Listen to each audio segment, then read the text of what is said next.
Paper Wall by Gina Surles. Act 1, Scene 1. A living room in a modest apartment in New York City. Downstage left, a doorway leads into a bedroom. A large wall with a crack down the center and sofa in front is configured at an angle just before the doorway. Upstage of the living room is the dining area with dining table. Against back wall is another table with stereo. Upstage left is the kitchen, which cannot be seen. The stage right wall has a credenza on which lie multiple stacks of paper. This wall also divides this apartment from the one next door, which we peer into occasionally. Maggie speaks on the telephone as she paces, anxious. Oh, you're not serious. What do you mean you can't? No, it sounds more like you won't. Well, I know it's not finished, but Chelsea, it's almost finished, just the ending. I thought maybe you might approach Roman Pierce to have a look at it. Huh? Why? Did you remind him about my last play? No, not that one. Not that one either.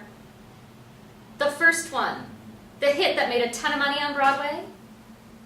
Yeah, 10 years ago. So what? Toward the end of Maggie's speech, the apartment at stage right illuminates to show a man in the black clothes and white collar of a priest, Father Frank. He is 40-ish, average to tall height, with a natural sensuality. He moves to his small dining table and lights a candle. Chelsea, sometimes I get the feeling you've given up on me. I know, it's been a difficult 10 years. Everyone hits a bump on the road. Well, thanks a lot. Oh, God! Father Frank hears her through the wall. Who is Roman Pierce anyway? Only the biggest Broadway producer that ever lived. I just don't see what the big deal is. All he has to do is take a look at it. Maggie walks into her bedroom. Father Frank blows out the candle and goes out his door. Maggie's doorbell rings. On the way to answer it... Oh, that better be Catherine. She opens the door. Someone call for God? You heard me? Oh, sorry. Father, I didn't know the walls were so thin. Come in. Can I get you something? Glass of water, iced tea? He enters and closes the door. Oh, no. Don't go to any trouble on my account. I just heard the mention of God and thought I might be of service. Not that I'm God, but you know, as his messenger. Maggie is a neat freak, and during the conversation she stays busy, rearranges knickknacks, puts a centerpiece somewhere else, looks it over, puts it back, etc. Afraid God can't help me. No one can. That bad? Let's see. Trouble with the writing? Have you heard of Roman Pierce? Big producer and director of plays on and off Broadway. Well, my agent can't even get him to look at my play. Oh, so you finally finished it? No. Oh. Isn't it actually supposed to have an ending before... Stop. Please, I can't finish the bloody thing. Don't rub it in. It's pages and pages of negative space staring at me. It's such a final thing to put an end to something you've been spent years on. Like a death. I would think it would be more like a birth, after all. You've given life to something that wasn't there before, like creation.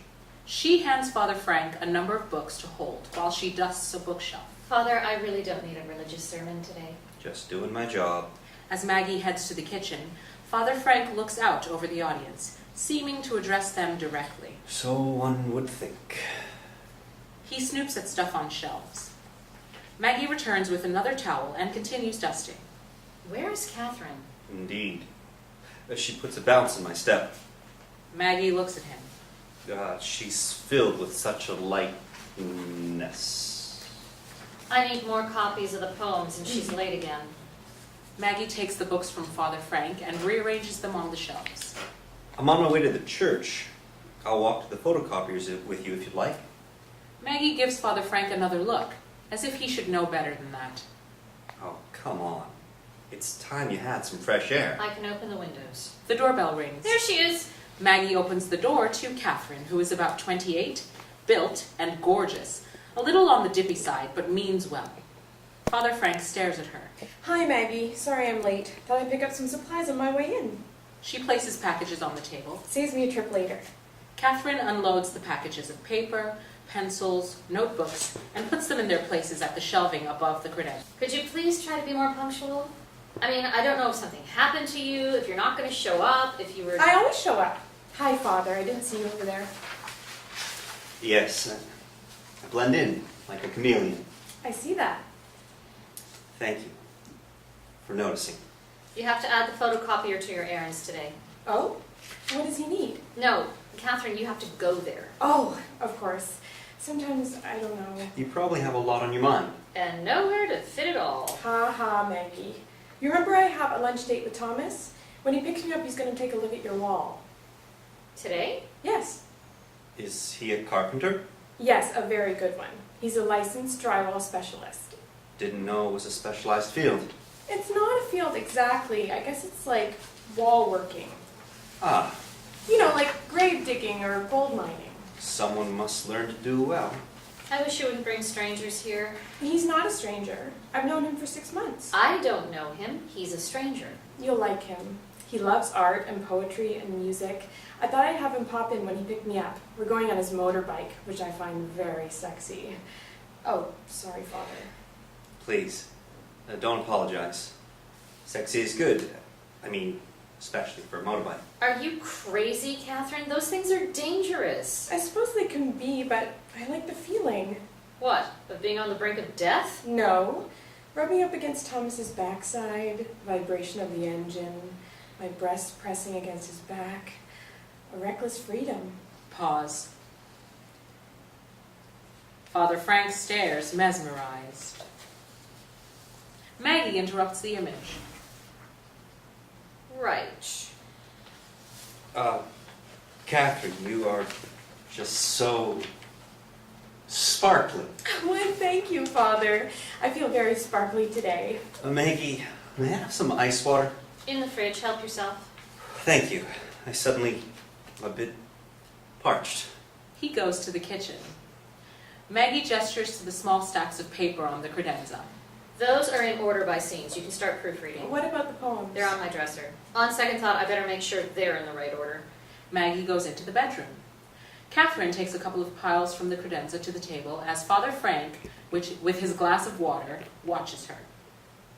I used to have a motorcycle. You did? Yes. When I was younger. I was a different man then. I understand your feeling, well, I mean about the freedom, the recklessness. I find it so exciting.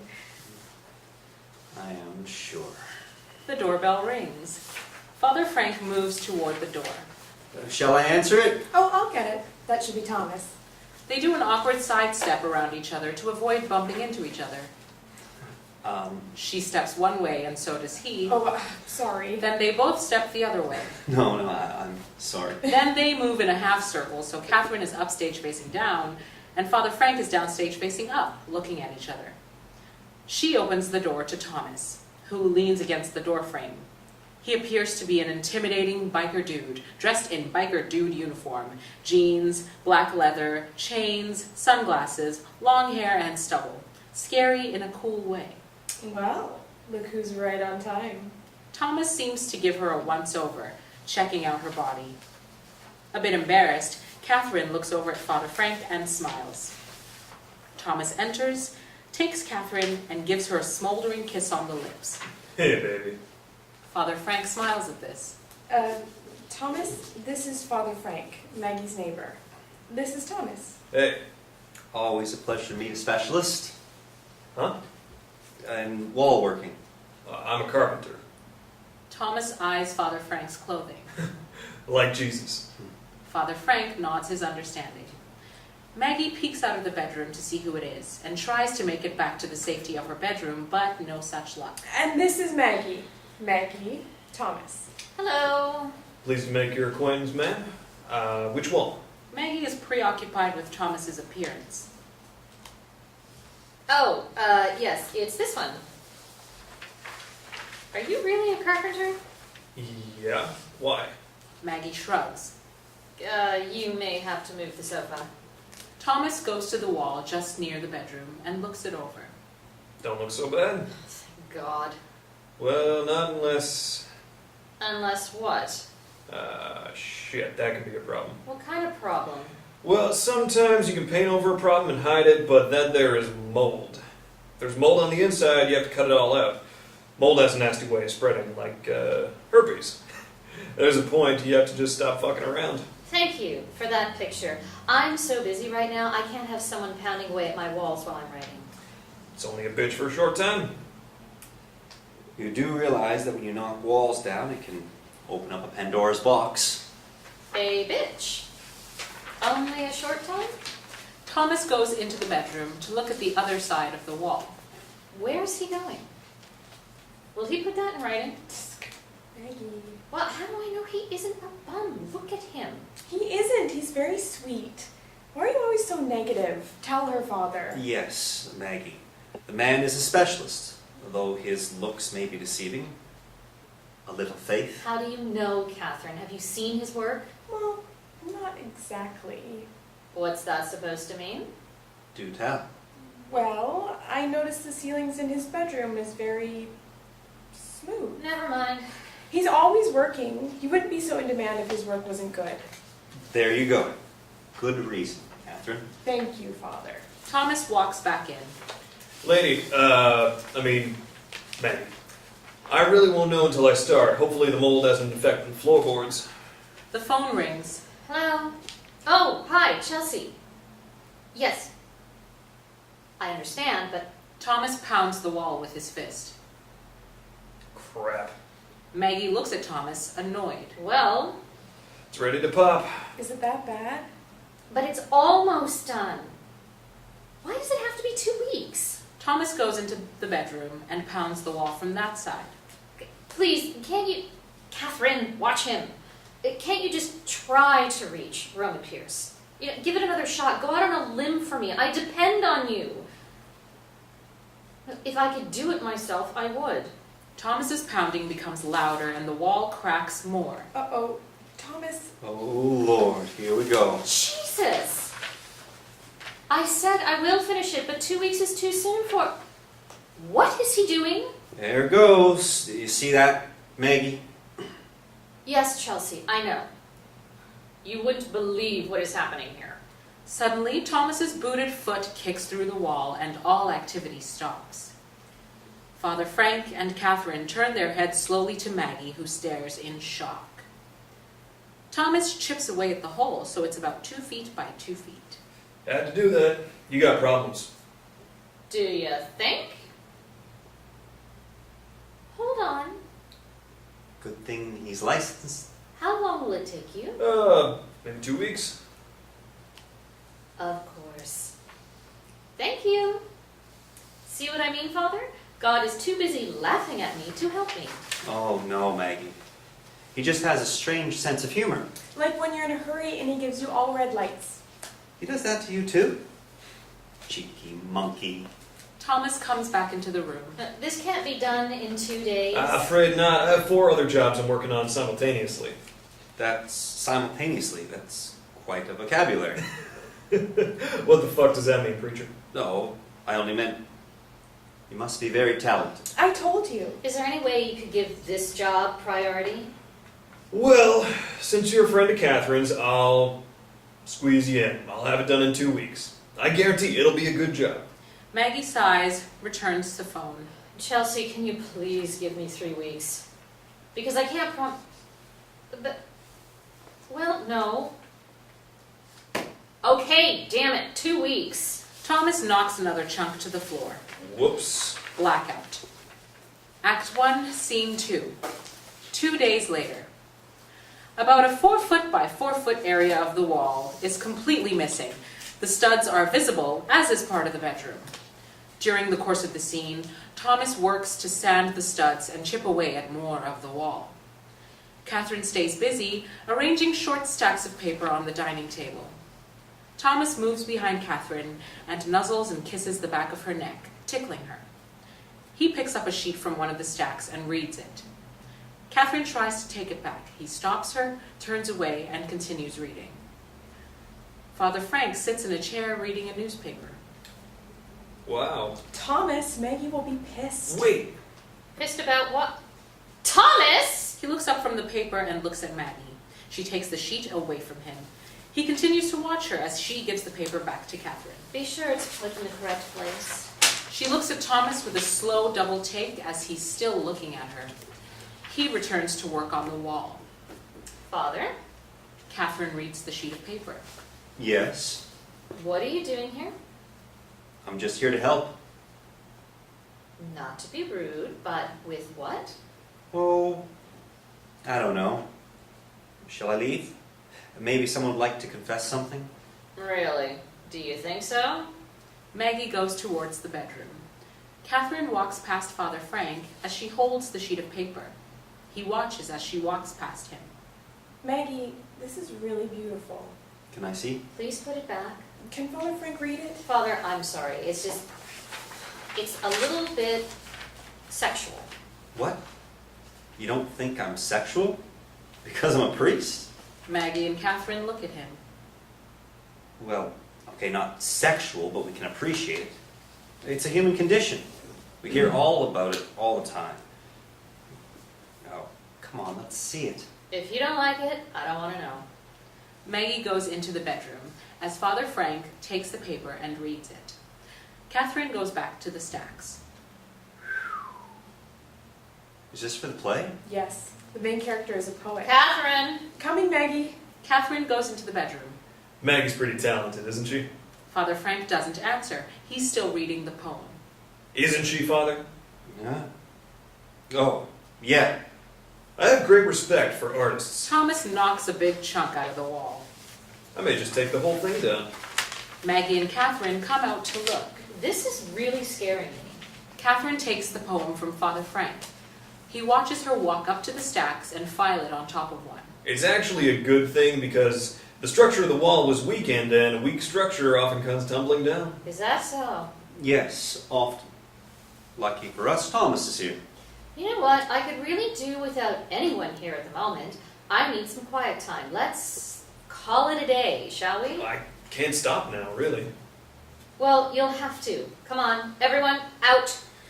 Oh, but it was so interesting. You need me to finish tearing it down. Not now.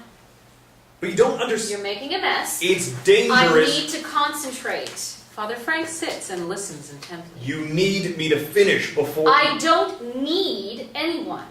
I only need pen and paper and my laptop, and I need a sense of order and right now. Relax. How, Catherine? God, look at it. It's destroyed. It's just a momentary disruption to your world, lady. You don't have to get upset. Oh, yes, because my world is one that I write. This isn't it. Let me guess. You're a very happy person in this world. What? What kind of remark is that? This is just an observation, but hey, what do I know? Listen, you don't know me. No, but I read some of your writing. When? I read your last 2 plays. Father Frank has wandered up next to Catherine and starts to read a page on one of the stacks. Oh? Yes. I know you can't take an artist out of his work, and Maggie, your work is beautiful and sad, the kind of work that only comes from someone who has experienced unhappiness. Thank you for your professional review, but I don't see what it has to do with this mess. Maybe there's a connection. What connection? Maggie, this is nice. Father, I'm sorry, Maggie. Someone with your talent should be happier. Happier. What, like Catherine? Catherine smiles and nods. Well, maybe not that extreme. Confused, Catherine looks at Father Frank, who shakes his head as though telling her not to worry about it. Maybe it's time to reevaluate your life and throw away the garbage that holds you back. Are you counseling me now? You're a psychiatrist too? Or a confession is always good for one's soul. How about it? Catherine, confess to me. Catherine laughs a second, then quickly her face becomes dead serious as she shakes her head. I'm going to hide in the bathroom for a while. Catherine, will you at least arrange the poems so I can have them registered? Yes, of course. Maggie walks past Thomas and disappears into the bedroom. He goes back to work on the wall. This is going to be a tough one. Father Frank seems to lean in and smell Catherine's hair. Father, will you take that stack and follow me? Yes. Thank you. He does, and follows her downstage to the sofa, where she bends to pick up another stack, inadvertently exposing cleavage. Father Frank sees. Oh, yes. Thank you. He turns away from her and adjusts himself. Catherine and Thomas freeze as the lighting on Father Frank intensifies. He addresses the audience directly. Oh, please. I just want to have a little fun. I have a gardener instinct. I like to dig, prod, and poke. These lives, they need someone like me. Let's see what worms this gardener can dig up. Worms and secrets. He hands the stack of papers to Catherine, who takes them while remaining still. God give me strength. Lighting returns to normal. Come on, just a tiny little confession. Really, do I look like someone who needs to confess? Don't answer that. Pretty please. Maggie comes in, and Father Frank moves upstage to the table with her. Maggie, are you sure there's nothing Father Frank and Maggie sit. you'd like to confess? I'll listen as someone you can trust and open up to, and, well, just be yourself. Don't you have a service to attend or some charity event? No, today's my day off. I didn't know priests get days off. Come on, confess something or I'll feel useless. Thomas moves into the bedroom and chips at the wall from that side.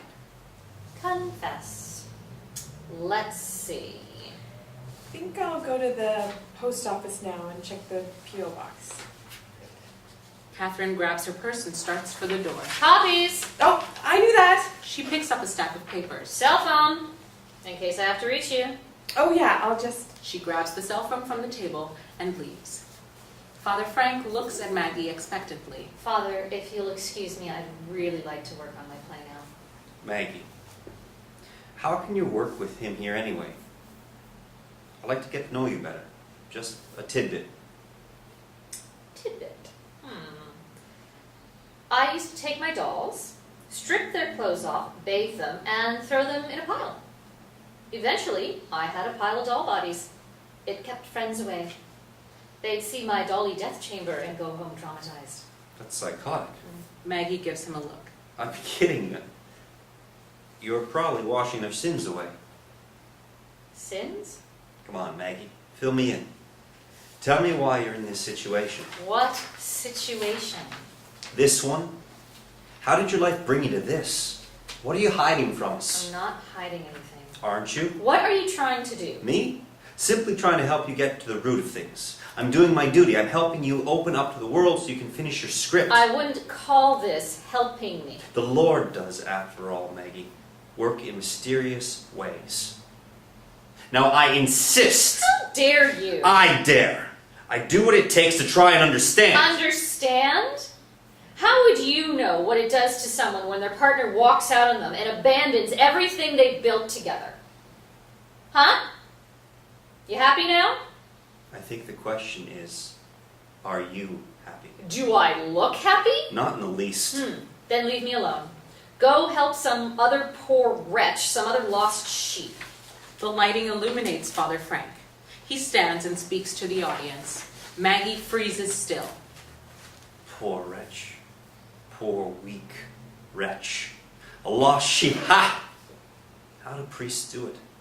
Listening to this garbage day after day. Pathetic. She's vulnerable now. Must be something I can find to twist and turn around my finger. He looks at her. She scratches her head. That's a sign. People scratch and fidget when they get under your skin. The lighting changes back. Do you know how that feels, Father? Have you ever felt like you lost yourself? He seems momentarily taken aback. He starts to scratch and fidget, and then looks at the audience, remembering what he just said about those actions. You're not supposed to ask me that. What? I'm the I was priest. only... Do you believe in God, Maggie? What? I don't see what this has to do with anything. Do you? She only looks at him. Then, My religious beliefs are no one's business. I asked a simple question. And I don't like how you're speaking to me. Thomas peeks into the room, having overheard them. Hey, you better chill, dude. You keep out of it. It looks to me like the lady doesn't want to answer you. But she will. Won't she? Don't push it. I push it hard and I push it deep when I need to. It's my calling. Do you believe in God? She's on the verge of tears. Thomas comes in closer. All right. Cut it out. Leave now. A quiet moment. Everyone collects themselves. Father Frank seems a bit unsure, almost sorry. He glances toward the audience, a bit self-conscious, and back to Maggie. Sorry, Maggie. A little late for that. That's fucked up. Father Frank glares at Thomas. Father Frank and Maggie sit without talking, but Maggie seems to be conflicted. You threw me, Father. Even though it's really none of your business. It's just... I don't know what I believe. Join the club. I'm sorry. I thought I could help you. See, a year after my play hit big, my husband left. No warning, just like that. I was on top of the world, and then it all collapsed. He took my trust and self-confidence with him, and I haven't written well since. So, that's why I feel lost. He touches her hand. I'll go now. Maggie sits quietly in thought. Father Frank leaves. The lights come up on his apartment. He enters it and approaches his table. He leans on it, pulls the priest's collar off, then walks out of view. You okay? Maggie waves her hand and nods, brushing it off. Thomas heads back towards the bedroom. How well do you know that guy? Not very well. I'd be careful. There's something weird about him, if you ask me. Thomas goes back to work in the bedroom. Maybe a sad ending. She's left completely alone and abandoned, and doesn't know what to believe. A crash as we see more of the wall come down as Thomas works from inside the bedroom. Maggie exhales and shifts her gaze to the wall as lights fade to black. Act 1, Scene 3. The next day. Maggie sits at the sofa, which has been moved from the wall to the center of the living room. A coffee table is in front with 2 cups and saucers, and tray with cream and sugar. I don't know. Don't say anything, but I wonder about him sometimes. Catherine comes from the kitchen carrying a pot of coffee. He's a little too nosy, you know? Yeah, but he's kind of a cool priest, though. Don't you think? I don't know. He was asking personal things. You know, if I believed in God, how I got into my current situation. What did he tell him? The truth. Somewhere I lost my identity. And I stopped trusting everyone. Worst of all, I stopped believing in myself. I just felt so vulnerable all the time. I'm the opposite. I trust everyone, at least until I learn otherwise. You're the free spirit, that's for sure. Yep, that's me. Free spirit, I admit it. I have a smile for everyone. Have you ever smiled at a stranger on the street or in a grocery store and they don't smile back? Yes, I hate that. You feel like an idiot for smiling in the first place, for trying to make a connection. At least you try. But when all you get in return is rejection, so I just stopped trying. I mean, there has to be some give and take to smiling, you know? Or it doesn't work. It only leaves the smiler in a vulnerable position. I suppose. It makes me feel stupid. So what else is new? Catherine, you're not stupid at all. Catherine looks at Maggie humbly, almost about to cry. She covers her mouth to stop herself. Did I upset you? No, Maggie. I felt stupid my whole life. See? That's why I hate people. They should all be hung. You don't hate people. Yeah, I do. They're hurtful and spiteful and inconsiderate. Their cell phone's always going off, even in the middle of the conversation, and they answer them. But you still don't hate people. I don't. I realize feeling stupid is a self-esteem issue. See? That's why you're smart. This is how smart I am. I've allowed people to rob me of my self-esteem. My confidence, dignity, writing ability. Jesus, that's sad. I need to make some changes. Someone robbed me once. They stole my subway pass. Maggie looks at her. Really? It was a bitch. I couldn't get anywhere. They smile at each other. What did you do? Oh, I took the bus. They laugh softly. There's always another way. Thank you, Catherine. I don't know what I'd do without you. You'd be forced to go outside. Don't bet on that. They sit quietly a moment. I think the time is coming closer for you, Maggie. Why don't you try? I'll help you. I appreciate it, but You know, it's only in your mind, don't you? Do you really think you're gonna die if you step out? I only know I'm afraid. I feel very insecure. It's okay. You have to take one step at a time when it comes to change. Yeah, baby steps, right? Yeah, think of it as an adventure. I think you're ready to try. I can feel it. I feel like I have to piss. Okay, don't worry. When the time is right, the student shows up for class. Yeah. See how smart you are? Blackout. Act 1, Scene 4. The next day. Thomas moves the ladder and other carpentry equipment into Maggie's apartment. Father Frank appears in the hallway carrying a parcel. Well, look who's here. Any more trouble behind that collar? No. Guess I got carried away. How's Maggie? A little pissed off at the moment. Father Frank comes in and closes the door. Why? Because I told her I enjoy poetry and asked to read some of what she's working on. Now she's all defensive and paranoid. Maggie comes in from the bedroom and places papers on the credenza. She appears tense. Maggie, this came for you. It was downstairs in the lobby. I'm sorry about the other day. You can set it down. Just a word of warning. This is my play all laid out by scene for a last read-through. So please don't mess anything up. You finished it? Maggie gives him a look that could kill. Father Frank holds his hands up apologetically. Where's Catherine? I don't know. I don't live with her. Maggie goes back into the bedroom. Father Frank and Thomas have their eyes on the credenza. Go ahead. Why don't you take a look? Didn't you hear what she just said? Yes. I'm on to you. What? Something's not right.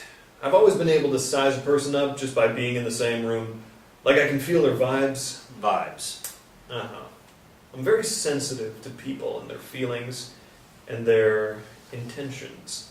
And what do my vibes tell you? If I told you that, then you'd have more opportunity for manipulation. Me? Manipulate? Come on, I only push buttons. Helps people get over what's bothering them quicker. And you're beginning to bother me. Father Frank goes to one of the piles and removes a sheet of paper. He reads it. Oh, really? Push a few buttons? Yes. Really. It was more like an interrogation or verbal abuse. So what? Maggie could use a little shaking up. Seems to me she's had things pretty rough for a while. Maybe she needs a friend? Thomas moves the ladder to the hole in the wall. Friend. Yeah, friend. Or at least someone she can trust. Friends are overrated. This, coming from a priest? I think you'll like that one. So what's your story, Father? Are you the wolf in sheep's clothing? Father Frank moves towards the bedroom doorway. Am I the wolf? Quite possibly. Father Frank looks back at Thomas. Thomas reads the sheet of paper. Father Frank looks at the audience as he leans in towards the bedroom. Maggie. Maggie pokes her head in the doorway. Yes. He turns his head towards Thomas and looks back at Maggie. Troublemaker. Well, if you're not going to say anything, I'm busy. Maggie shrugs and disappears back into the bedroom. Oh, she's good. Listen to this. Father Frank faces the audience as Thomas reads. A spirit dimmed sees no smile, feels not love, only despair and isolation and heaviness of heart. It's beautiful. As the poem hits home, Father Frank's gaze slowly falls to the floor. A spirit dimmed sees no smile, feels not love. I heard you the first time. You shouldn't be reading that. What? You gave it to me. Maggie! Jesus! What? Father Frank gestures to Thomas. I read a poem, that's all. It was beautiful, okay? Here, I'll put it back. Maggie doesn't know what to say. So, you liked it? Yes. Okay. Don't touch anything else. Thomas gives Father Frank a look and goes back to the ladder. I see what's going on. And what's that? I thought I was imagining things. Did you know Maggie has her eye on you? Her eye? I do believe she thinks you're hot. What have you been smoking? They're both silent as they watch Maggie walk up towards the kitchen. It's getting crowded in here. As Maggie moves upstage, Catherine comes in with a green, bushy plant. Thomas climbs up his ladder. Hi, Maggie. Well, been out gardening? Don't be silly. I thought it would brighten up the place. Oh, we're already quite bright, thank you. You're not going to leave it here, are you? Yes, it's for you. It's just going to die. Who's going to water it? Who's going to feed it? Because I will, Maggie, okay? Catherine looks at Thomas. They seem a bit cold towards each other, which is not lost on Father Frank. Hi, Thomas. Hello? Catherine places the plant in a corner downstage right. it's just so green. What if it dies? It's just a plant. It's quite beautiful. Plants are like reminders to us of God's creation of life. Thomas looks at him. And our impending death. Excuse me. Self-contained world in a pot, much like our own lives. Catherine looks at the plant, steps back from it. I'm suddenly quite depressed. Hope it wasn't something I said. Thomas comes down from the ladder. Did you guys upset Maggie? I was in a good mood before I came here. I bring a simple little gift and my day turns upside down. Thomas carries the ladder as he moves towards the bedroom. Don't let other people's negativity affect you. It isn't easy.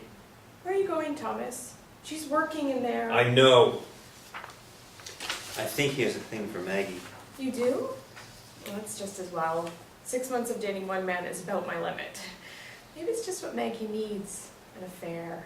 To give her a positive shot in the arm. Yes. An affair will do that, won't it? You've had an affair? Well, ages ago. Do you find that unusual? For me? Yes, I suppose. I'm not sorry. I am a man, just as you are a woman. They look at each other. Catherine turns away towards the plant. Father Frank looks out over the audience.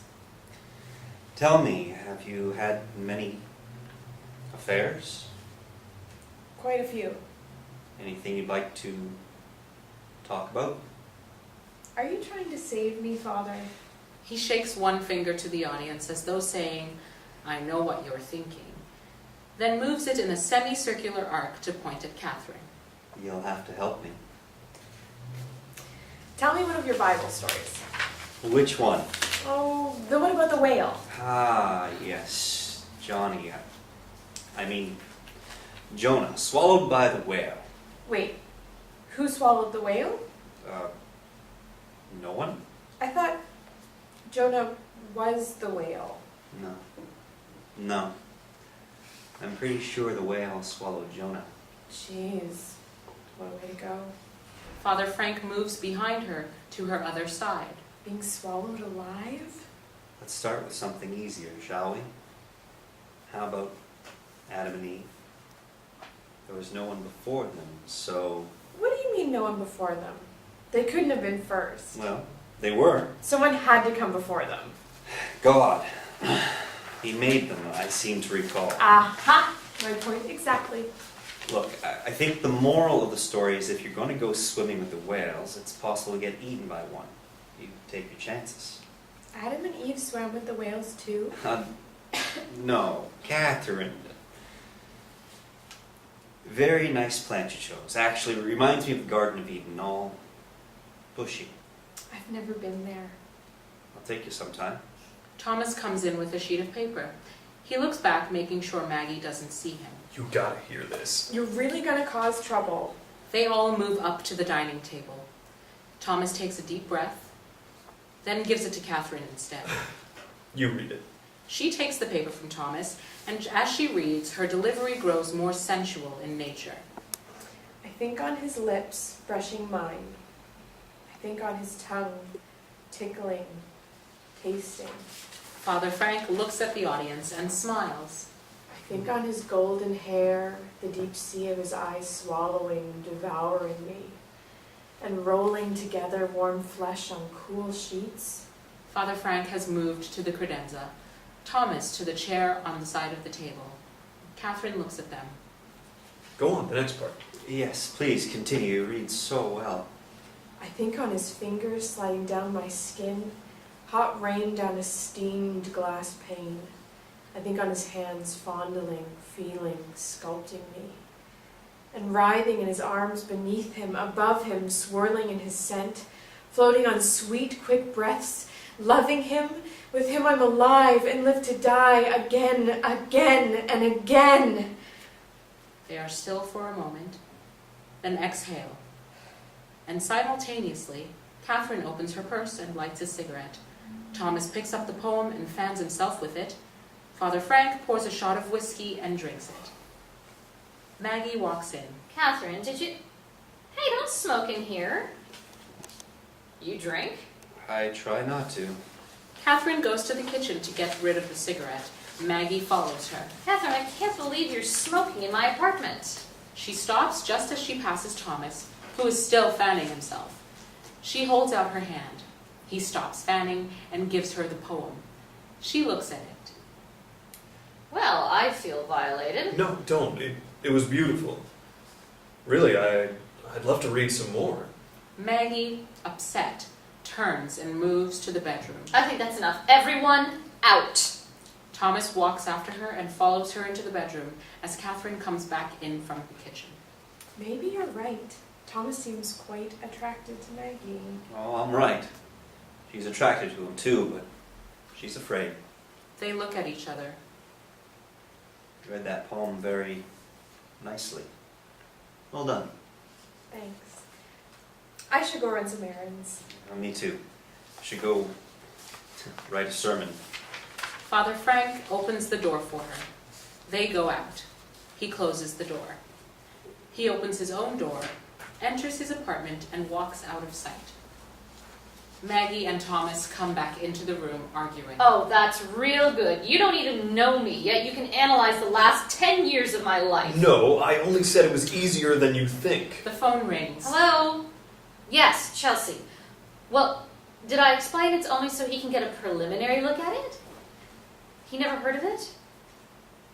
Oh, he never heard of me. Well, yes, thank you. I feel so much better.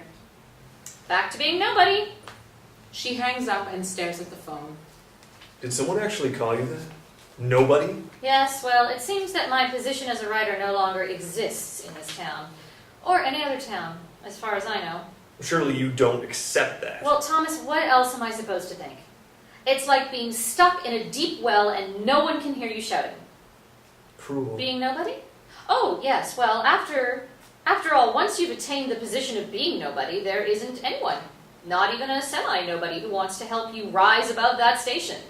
I've tried to contact the somebodies who might be able to help me, and you know what? You can't get through. There must be someone who knows someone. No, especially if your status drops from a somebody to a nobody.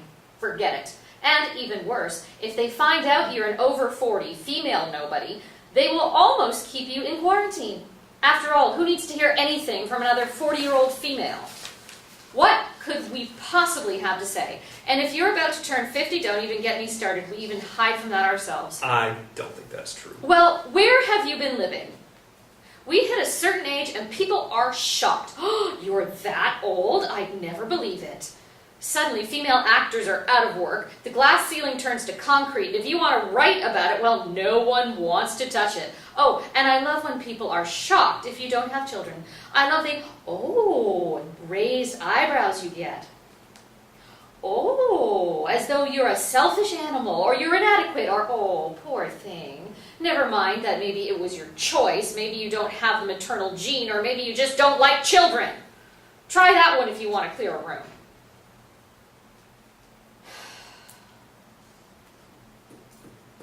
I'm sorry, you don't have to listen. It's not your duty to listen to my ranting. But it is. See, I believe we do have a duty to each other. We should be supportive unless people are outright rude. But, well, otherwise, what's it all for? How about if we go for coffee? I'd like to tell you a few things. Tell me a few things. That's a nice try. Was this Catherine's idea? To try to get me out? Catherine? No. Look, I don't go for coffee. I don't go outside.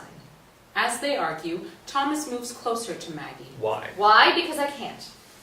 I messed up. I messed up from this stupid world, okay? But why? He moves even closer, closing in on her personal space. I don't know. I just am. I can't go out. And do you know what else I can't do since we're on the subject? What? I can't write the way I used to. Yeah, you can. Maggie starts to back away from him, but he keeps moving closer as the argument grows more heated. No, Yes, you can. You can write better. God, who are you to patronize? I'm not, but... I can't. Everything I've written since my one hit has been a failure. And I'm afraid I'm going to fail again with this one, so I can't finish it, and it's driving me crazy. You can't... Maggie, stop it! Don't you understand? I can't! Damn you! He's very close to her now, face to face. Okay. That's right. That's right, you can't. Do you know why? There's only one reason. Because you think you can't do it. He suddenly grabs her and kisses her on the mouth, hard. She's stunned.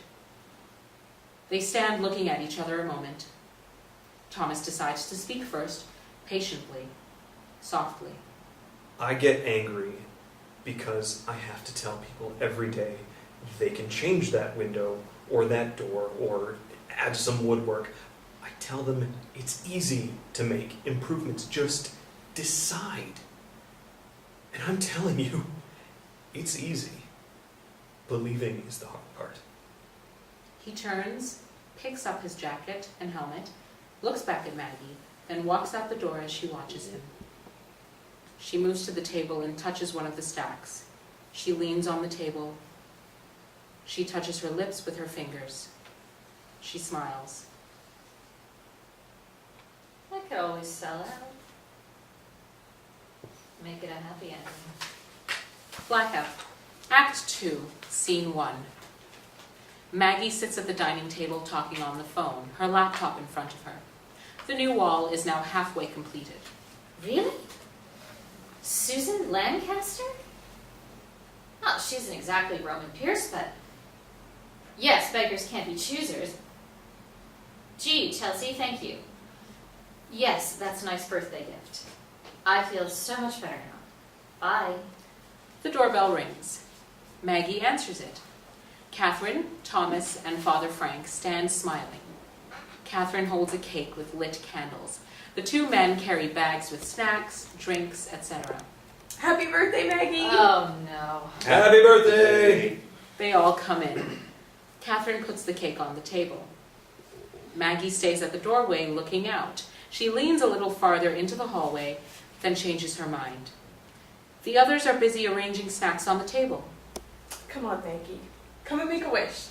Maggie goes to the table. I wish everyone would leave me alone. A real wish, Maggie. Oh, I don't know what to wish for. Well, that's sad. Surely there must be something. Okay. She thinks a moment, then blows the candles out. The others applaud. Very good. Happy birthday. And many more. Thomas, can you open this? There's a bottle opener in the drawer by the sink. He takes the bottle of wine to the kitchen. No one thought to bring plastic cups or dishes. Oh, okay. I'll get the glasses. Father, there's a large bowl in the credenza for the chips. Can you? Of course. Catherine goes to the kitchen. I'm not really a party animal. Father Frank takes out the bowl, opens the chips, and pours them into the bowl. He notices the whiskey bottle on the credenza. Wow. I know what will help. He gestures to the whiskey bottle with his head. Good idea. She goes to the credenza and takes out 2 highball glasses. Father Frank pours a shot of whiskey in each as Thomas and Catherine come back in with the wine, glasses, plates, and silverware. Hey! See, we turn our backs for a second and the kids are hitting the hard stuff. How about a toast? I'll wait for us. Thomas pours wine in 2 glasses and gives one to Catherine. They hold their glasses up. To May. Happy birthday and many more, and may you finish your play. And to a good friend and boss. And I'm sure this play will be a great success for you, Maggie. But first, I hope you find all the courage and strength you need to get you through that door. Thanks. Cheers. Here, here. Hallelujah, amen. They all drink except Maggie. Then she downs her shot in one gulp. Wow. Maggie, I didn't know you drank. I don't. You've pushed me to it. More. You're the birthday girl. Oh, I know. A little music. She goes to the back wall and turns the stereo on. Music plays. Thomas opens other snacks while Father Frank eats. During the scene, all characters stay busy with eating, drinking, pouring alcohol. It's evident that, except for Thomas, they are drinking a lot. Catherine, you can cut the cake. Okay. She bends over to cut the cake, offering a fine view of her cleavage. Father Frank sees.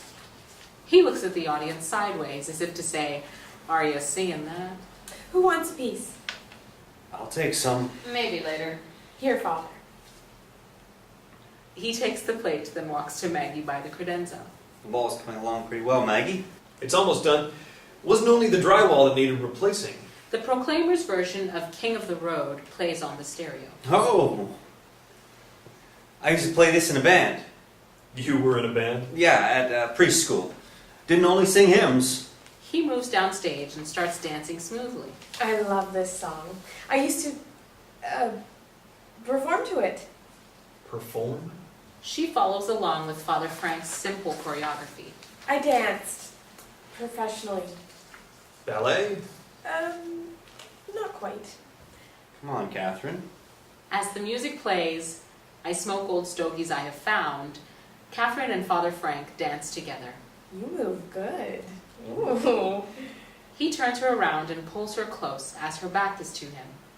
Oh, yes. There we go. At "I Know Every Engineer on Every Train," Father Frank shouts out, Free time. and he and Catherine improvise at their own fun dancing. Come on, Thomas. Maggie. Thomas joins in, somewhat shy. Maggie gives Father Frank a futile look. No, thank you. As the music builds, I sing "Trailers for Sale or Rent." Catherine can't help herself and starts moving more seductively, which leads to her doing a semi-striptease as everyone else watches. She takes off her blouse, but still wears bra and the rest of her clothing. At one point, her back is to the audience, and she swings her hips left, right, left. Father Frank puts his hand to his heart. Okay, Catherine! Catherine suddenly realizes what she's doing. Oh, There is life after death. A little too much wine again. What? Why are you stopping? I guess I shouldn't drink. Old habits die hard. Hard. Old habits? Never mind. I'd like to know. Maybe it's no one's business. That's right. I'm just curious. Alcohol makes me hungry, more outspoken. Were you a stripper? You've gone far enough. It's okay, Thomas. Look, let's change the subject. Maggie gets up and pours more whiskey. She offers more to Father Frank. Father? Yes, I think I will. She pours for him. Maggie, how's the play coming? It's not finished. Are you trying to pressure me? It's my birthday, for Christ's sake. No, I was just changing the subject. Oh, let's not. Surely, we're all friends here. I mean, strippers are unfairly looked down upon by so many in our society. I mean, they have to make a living too, don't they? I'd just like to know the psychology of a stripper. Psychology? What makes one do it? Desperation, I guess? Maggie picks up papers from the credenza. Catherine, what are these doing here? What? These. Don't tell me they weren't sent along with the others. No, these were extra copies. I forgot to put... Let me see. I'd rather not. Please. Wait, where were we? Okay. Go ahead, what the hell? He takes the paper and reads. Yes. Catherine, please, tell us about... Father... Alright, listen to this. Oh, that ever we dare to stop our dreams. The darkest night would send its brightest star, which golden light would shimmer, cry, and sing, the softest kiss, more near than far. Nice. I'm not sure I get it.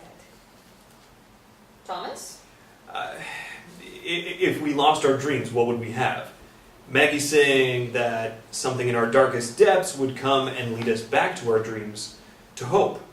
Even our demons leave a way for a ray of light. The eye of faith in all of us. Amen. Fair interpretation, Maggie? Yes. Face it, we're all made of fragile stuff, all of us. We may put up fronts or play games to hide it, but when you get right down to it, we're just made up of bits and pieces and emotions. Look, this wall, it's going to be one big, strong piece when I'm finished, but really... He breaks off a piece of discarded drywall from a small pile near the bedroom doorway, squeezes it in his hands so it crumbles to pieces. It crumbles. I think to have a dream is the very thing that holds us up and gives us strength, much the way plaster helps to keep a wall up. Without plaster, it may as well be a paper wall. Without dreams, we may as well be a shell, empty and breakable. I stopped dreaming when my body betrayed me. My rosebuds didn't just bud, they burst. I was going to be a ballet dancer until my breasts... well, you can see. Father Frank looks quickly to the audience and back to her. Every time I looked in the mirror, I felt huge and fat and ugly. But you aren't. Stop interrupting. The psychology, Father? I don't know exactly. I guess it was my way of rebelling by becoming a stripper. You really were. It's not such a bad thing. No, I didn't mean that it was. Maybe you're just using your natural charms. Well, what's wrong with that? I knew some strippers. You? Well, just because I'm a priest doesn't make me an angel. I mean, I am now, but... What makes a guy like you become a priest anyway? What do you mean, a guy like me? Yeah, what's the psychology? I just wonder... Well, don't. And Catherine, come on. You must have known what your body did to men. Father Frank. What I know, Father, is no man ever saw me. They only saw my body. And it drove them crazy with lust. Hey! Yes! All quiet, they watch her. You throw a half-naked, buxom female body in front of a man and have her strip, he practically loses his mind.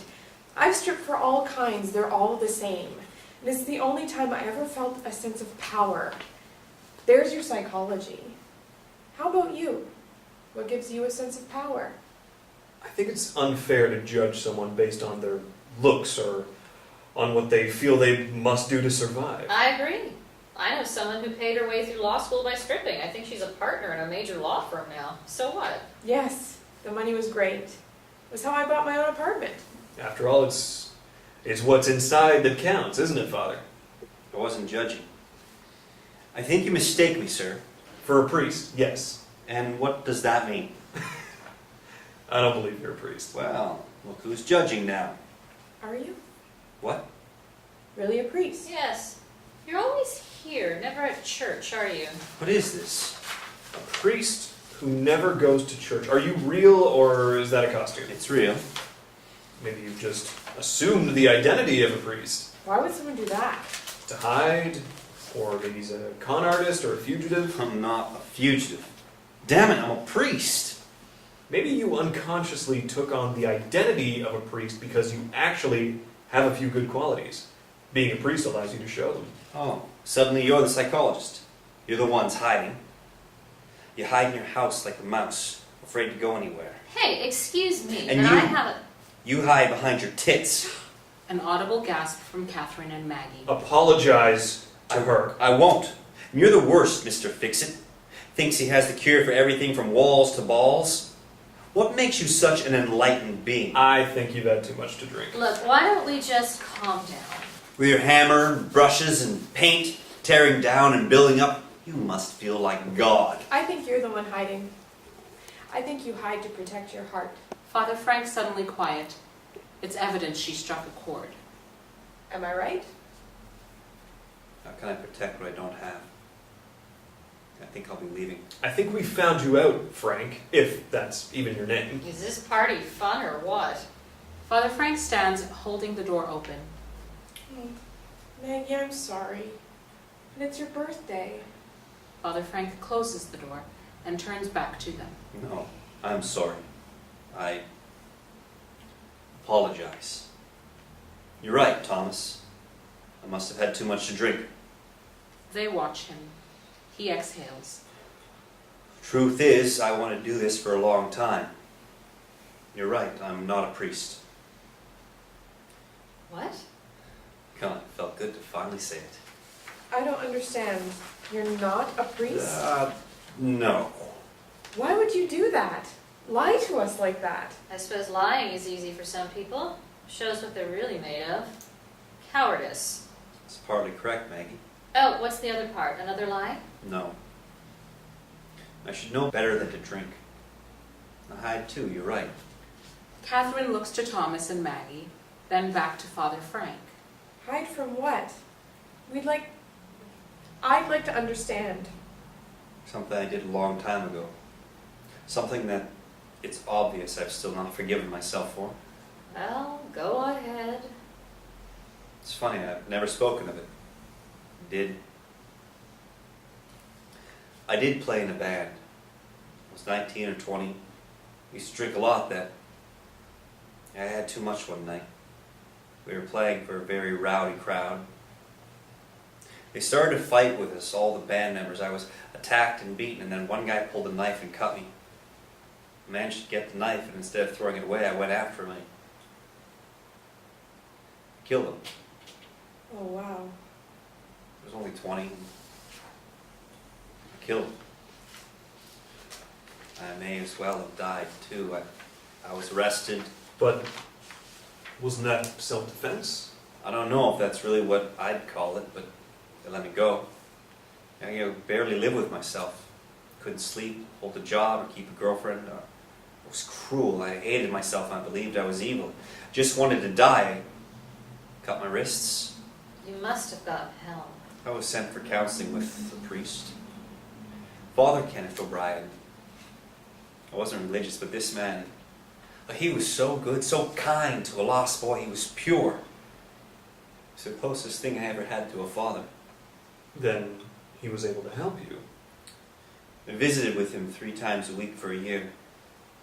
Once, he left to go on vacation for a week to visit his brother, I think. When I went back for our next visit, he wasn't there. Sisters told me he had died. I fell to my knees in front of them. My world was never the same. Talk about being empty and breakable. I learned what it was to love, and to trust, and to feel loss, painful loss. It's so sad. A week later, Sister Ann called and said, Father O'Brien left something for me, the only thing that he had to give me.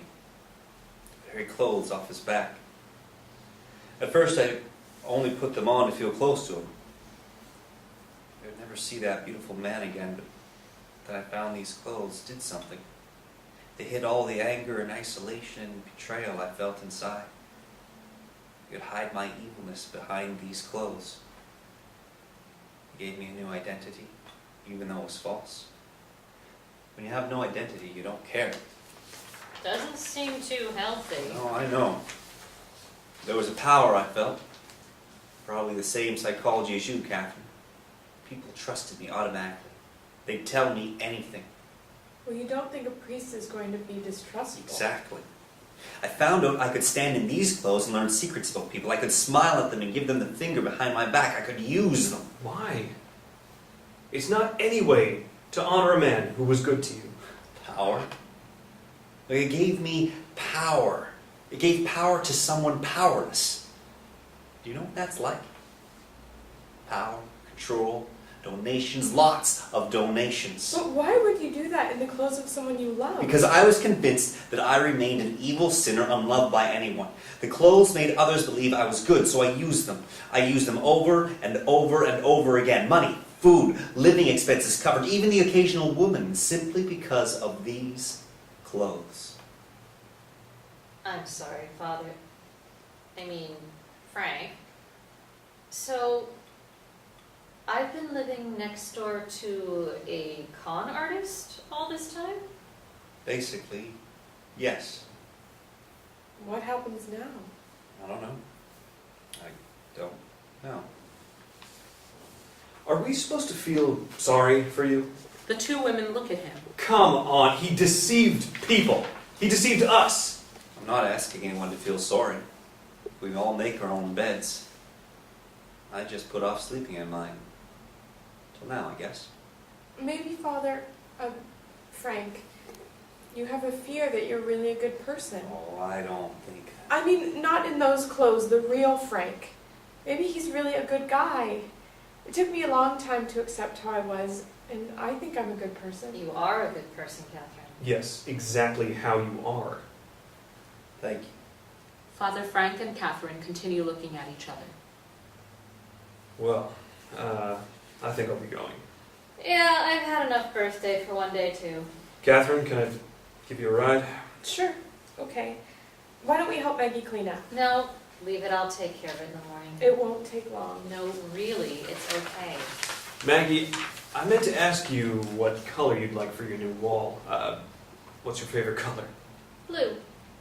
A cornflower. Blue, that would be nice. Blue? No. Blue would be depressing for you. I know, yellow. Yellow? Yeah, sunny, bright, uplifting. Just what you need. Yellow. Well, Go ahead, Maggie. Go for broke. you know what? Yellow it is. And, do you know what else? What? Since we're all overcoming our issues, She stands, walks to the door, and opens it. They watch. She looks as though she will step out. She looks at them. Go ahead, Maggie. You can do it. Remember, it's easy. She takes a step back and doesn't step out. Father Frank pours a shot of whiskey and gives it to her. Sometimes it does help. Maggie drinks the shot and gives the glass back to him. She looks out the doorway and moves closer to it. She tries, but she can't do it. Don't worry, Maggie. You got one step closer. That counts for something. yes, well, I think I'm drunk. Night, everyone. It's been a very revealing evening. Good night, Father.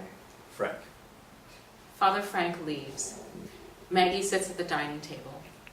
Father Frank opens his apartment door and goes in. He closes and locks the door and walks out of view.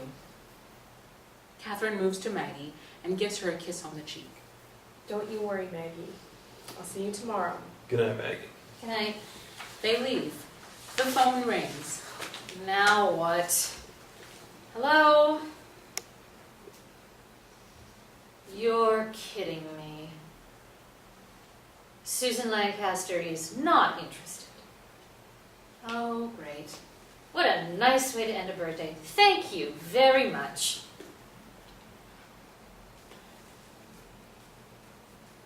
Okay. Tragic ending. How about if she drinks herself into oblivion and jumps out a window? She picks up her poems, crumples them up, and throws them angrily. She pauses, thinking, then stomps up to the door. She flings it open, wide, takes a deep breath, and steps out into the hallway. She looks right and left and reaches back to feel her door. She walks back in, closes the door, leans her head on the wall, and cries softly. Blackout. Act 2, Scene 2. Maggie is on the phone as Thomas, carefully and precisely, paints her now finished wall a soft yellow color. Her laptop Headset and coffee cup sit on the table. Yes, Chelsea, the ending is... It's getting there. All these possible endings are churning around in my head. Yes, very close. Something will hit and it will be done. What? What do you mean tomorrow? Lights come up on Father Frank's apartment, where he sits at a table in t-shirt, reading a newspaper. Chelsea, how will I do that? Wait, no, hello? God! Father Frank hears through the wall. He looks towards it, then smiles and shakes his head. He gets up, folds the newspaper, and walks out of view. His apartment remains lit. Thomas has heard Maggie's conversation. Good news? No! I don't know. Oh, Roman Pierce suddenly wants to see my script. Maggie? But he needs it by tomorrow. Evidently, he's leaving the country for a few weeks. Oh. Well, I can deliver it if you'd like. Thank you. But I have to finish it. Maggie, take a deep breath. Put your headphones back on, sit down, and finish it. It's easier than you think. She looks at him, takes a deep breath, exhales. Easier than I think. Right. She sits at her laptop, puts the headphones back on, and types. Thomas goes back to painting. Every so often, he looks at Maggie. She appears to be in her own world, but is having a difficult time typing. Thomas stops painting and slowly walks over to her. He stands close to her, slightly behind, so she doesn't realize he's there. He bends closer to her and starts kissing her shoulder, her neck. Her eyes rise up from the laptop. Thomas moves from her neck, to her ear, to her cheek. Maggie takes off the headphone. What are you doing? Maggie, I think I'm in love with you. Me? He takes her hand, kisses it. He pulls her up and kisses her softly on the lips. Thomas, I know you mean to help me. Maggie, I wish you could see how beautiful you are. You're gonna make me cry. I have to finish this. I know. They stand, looking into each other's eyes, holding hands. Catherine, wearing a raincoat, comes in the door, but they don't look at her, only at each other. Catherine, not wanting to interrupt them, closes the door quietly and carries dry cleaning towards the bedroom. As she gets there, Hi, Catherine. Hello? Catherine goes into the bedroom. I should get back to her. Me too. He kisses her forehead. Maggie puts her headphones back on, and they each go back to work. Maggie begins typing. She looks at Thomas, and then back to the laptop, and then out towards the audience. Something has caused a reaction in her, some sort of insight or inspiration. Her attention moves back to the laptop. She begins to type, and then her typing builds as though her fingers were on fire. Catherine comes back in and looks at Thomas and the wall. She removes her raincoat and places it and her purse on the sofa. Very nice, Thomas. Father Frank, now dressed as a priest again, opens his door, turns off his light, and closes the door. You think so? Yeah. Nice job. Always knew you had a special way about you. So do you, Catherine. Maggie looks like she's getting somewhere. She has to get it to Roman Pierce by tomorrow. Really? So Chelsea got him. Come on, Maggie, you can do it. This play has to work for her. I only hope the critics are kinder this time. What makes them so important anyway? They're some of the most powerful voices in the art world. Some shouldn't be. They can take a person's hard work, like a new artist's fresh take on something, or an established artist's lifelong devotion, and they can wrap it in a nutshell with a few lines in a newspaper and squeeze the life out of it. They can find one flaw in the work, blow it up to where it hides all the good points, and the show is forced to close after opening night. Is that what happened with her last play? Her last play never made it to opening night. She never got a chance to fix it. Wonder if they know what that does to an artist, especially ones who have early success like Maggie, and haven't really learned how to protect their talent. It leaves a scar, you know? You start to question yourself. Your spontaneity in creating has this underlying, what if I'm wrong? What if I fail? It just tears away at your confidence. You sound like an artist yourself. No. I've learned a lot from Maggie. The doorbell rings. Maggie is so involved she doesn't respond to anything. I'll get it. She opens the door to Father Frank. Oh, hi, Catherine. Hello. Come in. He does. She closes the door. Hi, Thomas. Frank? I wanted to see if you were here. Hi, Maggie. She doesn't respond. Shh. I don't think we should interrupt her. Hey, why are you still dressed like that? There are a few more visits I have to make, so I can break the news gently, but I will. I understand. I think you do. I was wondering if you would mind. I wanted to ask you if you'd have dinner with me. Dinner? Yes. You do eat, don't you? Yes. Tonight? Yes. I was hoping you would meet me near St. Paul's. I have an appointment near there. How about Cinderella's? Oh, I love that place. Yes, I'd love to. 8 o'clock? That would be perfect. What's your appointment? If you don't mind me asking. You don't have to. No, I've applied for a position as a counselor for teenage boys with problems. But, like that? Oh, no. I applied last week as a priest, and I'm going down to tell them the truth. I'm afraid they wouldn't recognize me in other clothes. I'm hoping they'll bring me luck. Well, I'm afraid. No more lies, okay? Right. See you at 8. I'll be there. He leaves. Thomas looks at Catherine. You will be careful. Yes, silly. Don't you worry. I'm not stupid.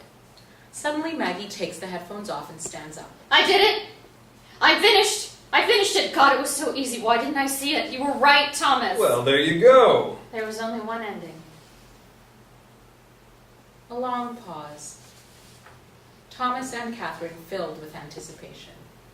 Well? Come on, which ending? Bittersweet. She realized she wasn't really in love with him. No. Yes. She loved the way he made her feel about herself, about who she was, and she realized she was only just beginning to explore life and what it all means. And Couldn't she do that with him? it wouldn't be fair to either of them. Bittersweet. Like so many of the moments that stand out in our lives.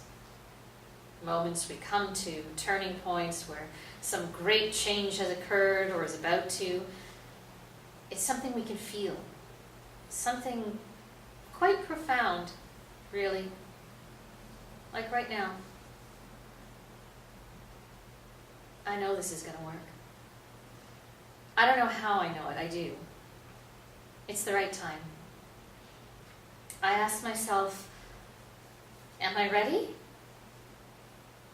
And I think I'm ready. I am. I have to get this ready. Why don't I pick it up after dinner with Frank tonight? With Frank? Yes. Oh, I can deliver it to Roman Pierce in the morning. okay. So that'll give me a chance to proofread it again. Thomas stops painting. He wipes his hands with a towel and moves some of his equipment out of the way. Well, I'll let this dry and add another coat tomorrow. I have an appointment a few blocks from here. Looks nice. Thank you. Anytime. Can I give you a lift? Yes, as a matter of fact. On the motorbike. It's raining. Oh, let me tell you, you haven't experienced anything till you've ridden full speed on a bike in the rain. Sounds exhilarating. You will be careful. I really need her alive tomorrow. Where are you going? Just the store. I have an empty refrigerator. Catherine, just don't forget to come back tonight, please. Of course I won't forget. It's very important. I know, Maggie. Don't worry, I'm always careful with the passenger. Get to work. They leave. Maggie turns back to her laptop, smiles. She dials the phone. It's done. Blackout. Act 2, Scene 3. Maggie sits on the floor in front of the sofa, 2 small stacks of paper in front of her. As she reads the page from one stack, she turns it over and places it on top of the other stack. The phone rings. Maggie answers. Hello? No, she's... Tonight? Well, wait a minute. You said tomorrow. Oh, God. Well, can you come and get it? No, oh no, Chelsea, I can't. So he changed his flight. What's the address? Maybe I can find Catherine. Uh-huh. Okay, I'll call you. She hangs up, dials the phone, and paces. Come on, Catherine. A cell phone rings. Maggie looks in the direction of the sound coming from the sofa. She walks to it, picks up the ringing phone. No. Maggie hangs up, sits, grows very agitated. No, this is fucked up. She gets up and paces, then looks up towards God. I hope you're having a good laugh. She looks at the door, moves upstage to it, and stops before it. She opens it, closes it, then leans against it. She walks back downstage, thinking. She looks at the new yellow wall. She walks to the phone and dials. Thomas, it's Maggie. I have a favor to ask you. It's somewhat urgent, and I can't reach Catherine. She left her phone here. Yes, well, Roman Pierce has decided to leave tonight, and he's waiting for my script to be delivered. You will? Oh, thank you. Where? You are? That's only about 15 minutes from... Okay, I'll be waiting. Thomas, thank you. She hangs up and goes back to her papers. The sound of truck engines, along with sirens and flashing lights, grow louder, as though they are passing by Maggie's apartment. The sound softens as they pass. Maggie puts the script together and attaches Brad's. She hugs the script to her chest. Please work, let him like it. Oh, a good luck toast. More engine and siren sounds seem to be passing by the apartment. She places the script on the dining table and goes to the credenza. She pours a shot of whiskey and goes back to the table. She toasts. Let this leave my hands with good thoughts and no fear. No more fear, Maggie. No more doubts. She takes a sip and the phone rings. She runs to it. Hello? Why? The next building? Thomas, they can't block the whole street. Don't you have your motorcycle? Can't you just squeeze through? Oh, no. God, where are you? That's 3 blocks away. She grows anxious, holds the phone to her chest, and rocks. 3 blocks. Thomas, which corner are you closest to? No, it has to be tonight. Oh, God. Watch for me, okay? She hangs up. She's very distressed. She walks to the table and looks at the script. She takes a slug of the whiskey. She goes to the kitchen and comes back with a plastic bag, places the script in the bag, and walks to the door. She takes a deep breath, opens the door quickly, and steps back. Don't think, Maggie. Just do it now! She runs out and closes the door. Blackout. Act 2, Scene 4. Still in blackout, the doorbell rings. There is knocking at the door. The lights come up, more knocking. Maggie? It's me, Catherine. And Frank. The sound of keys jiggling. The door opens and Catherine peeks in. Maggie? You're not running around naked, are you? Well, let's have a look. They enter, leaving the door open. Catherine puts her umbrella down. Maggie? That's funny. Maybe she's in the shower. Catherine goes into the bedroom as Father Frank glances towards the kitchen. Maggie? Maggie? That's strange. She's not there. Maybe she went out. Maggie doesn't go out. Certainly not in the rain. She goes out into the hallway and looks both ways. Maggie? She comes back inside and closes the door. I'm worried. As she walks past Father Frank, he takes her hand and pulls her to him. They stand close. She has to be somewhere. They stand quiet, looking at each other, nervous to be alone. Catherine picks up the shot glass and looks at it. Father Frank takes it from her and puts it back on the table. He pulls her closer, so their heads almost touch. You smell good. She slowly leans her head on his upstage shoulder. Catherine, I'm going to kiss you. She remains still. Father Frank slowly looks at the audience, no arrogance in his demeanor. He reaches with one hand and removes the white priest's collar and places it on the table. He turns back to Catherine. Catherine, She looks up at him. He kisses her. thank you. They stand looking, lost in each other's eyes. Thomas comes in, leaving the door open. He's wet. He moves quickly to the bedroom, greeting Catherine and Father Frank on his way there. Hello. At first they don't respond. They are still gazing at each other. Then, a delayed reaction. They look first towards downstage, then towards the bedroom, realizing someone has come in. Was that? They move towards the bedroom. As they clear the center, Maggie stumbles into the doorway and leans on the frame for support. She wears a motorcycle helmet and is soaking wet. Father Frank notices her. Maggie? Catherine? Catherine turns to see Maggie. Maggie? What happened? Maggie is in shock and says nothing. Catherine tries to help her in, but she won't budge. Father Frank goes to help. You're soaked. They pry her hands from the door frame, but her arms remain stiff, locked in the same position they were on the door frame. They help her into the apartment. It's okay. Easy now. They get her to the dining table and she leans on it. Thomas comes in with towels. Maggie, why are you wearing a motorcycle helmet? Maggie has taken a huge step today. Maggie opens her eyes wide and looks at Thomas. He removes the helmet from her head. What step? Thomas gives Maggie a towel. You went outside? Maggie looks towards the audience and smiles. Yes, I did. It was cold. Tell her what else you did. I walked 3 blocks in the rain before I found Thomas. Why? What happened? Roman Pierce needed the script tonight. I tried to call you, but I left my cell phone here. Oh, I'm so sorry. No, don't be. when I got to Thomas, I couldn't let go of the script.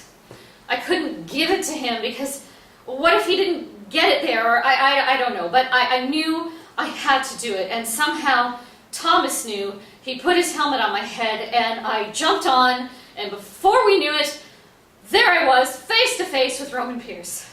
He was just getting into his limo when I handed him my script. We were both holding it at one point until he said, "Well, my dear, are you going to give it to me?" And I just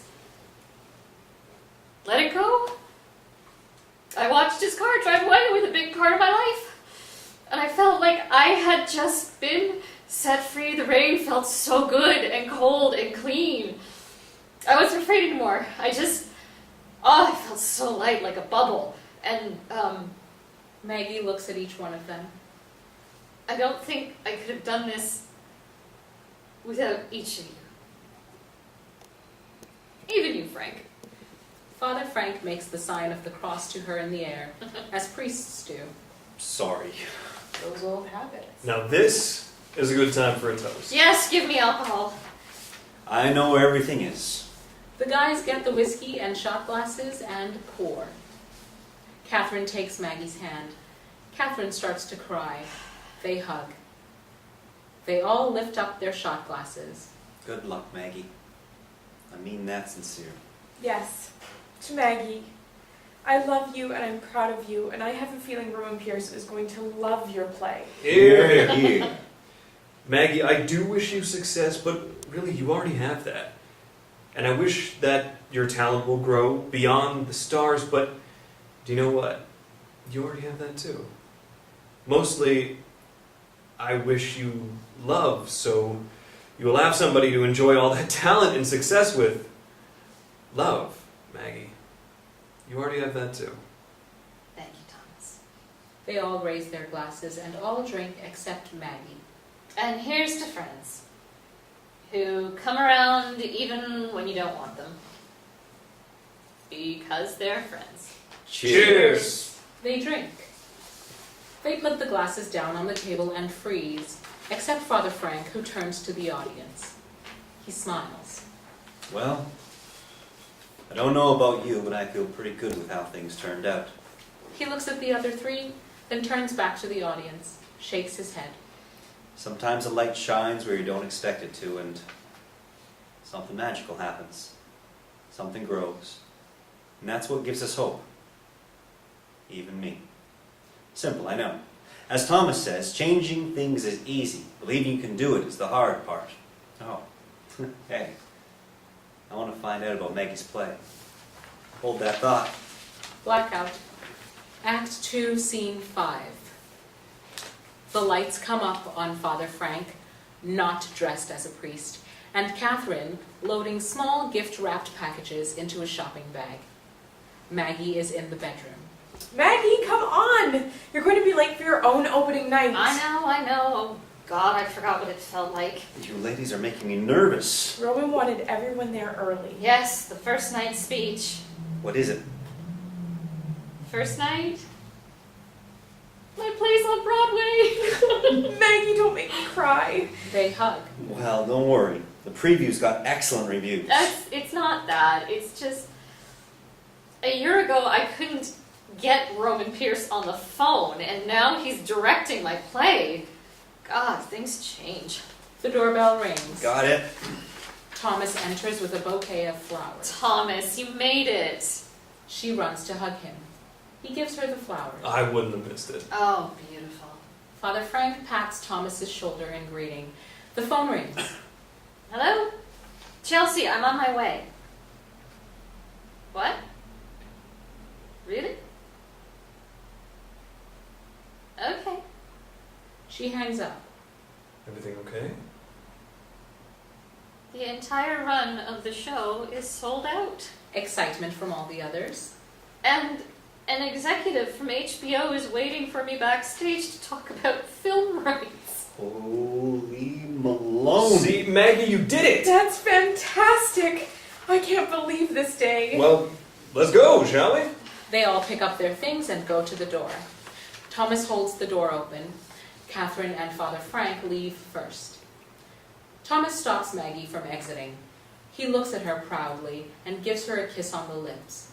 Thank you, Thomas. If it wasn't for that rainy day on your motorcycle, none of this would have happened. Yes, Maggie.